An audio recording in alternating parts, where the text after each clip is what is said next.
Hi, it's just another little video blog I'm doing this week because once again I don't have access to my computer, so I'm recording on my mobile device. You'll have to excuse any buzzing you hear because I'm getting messages on this phone as well at the same time while recording, and any heavy downpours you hear because we're being hit by a tropical depression or a tropical storm at the moment.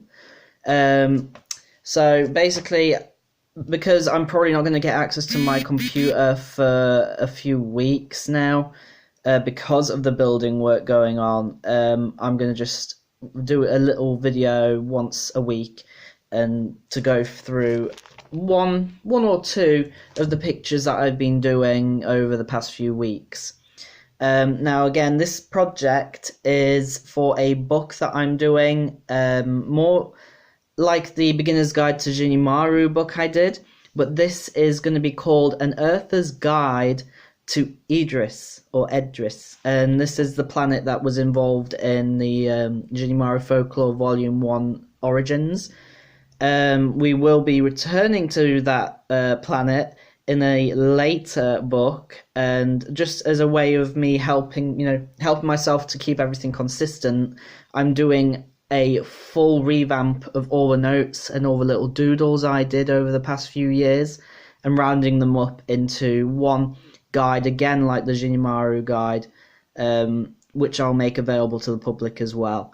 So once a week I'm going to be doing a little video explaining a picture and basically what they represent. So at the moment, the past few weeks, I've been doing biome-specific animals and a couple of biome-specific plants and fruits and all kinds of other like little knickknacks.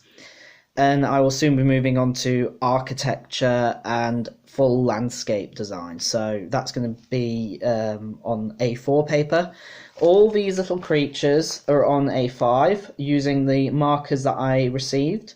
Now, each creature is set in a different biome. So a couple of these are for a desert biome.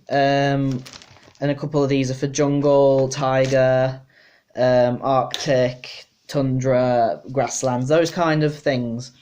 But primarily, I'm sticking to 3 biomes and then the creatures that are found in all of them pretty much. Whereas a few of the lesser biomes that aren't quite widespread on Idris I'll be doing later. So to start with, I'm going to do 2 pictures for this video, and then next week I will do another one. So to start with, we'll go with the picture that I just recently finished, which is a omnivore. Can't talk today. An omnivore called the Fufei. Obviously, if you followed me from my DeviantArt days, you will recognize this dragon. It's one of my first ones.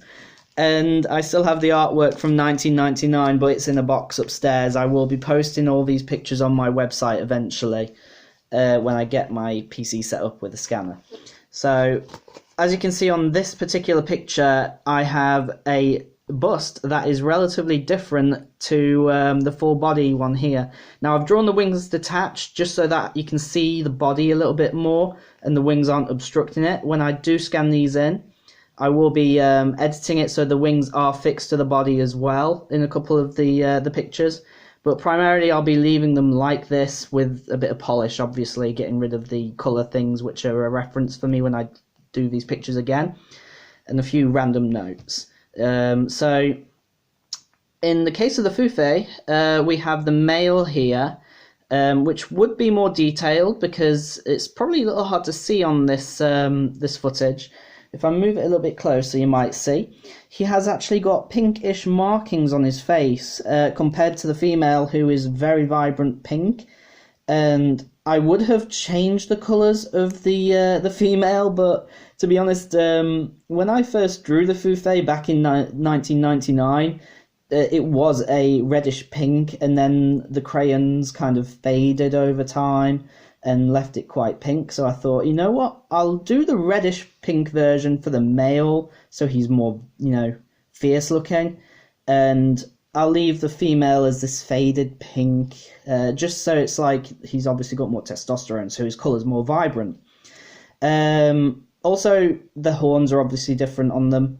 The males have downward facing ear fins, whereas the females have upward facing ear fins with slightly shorter spikes.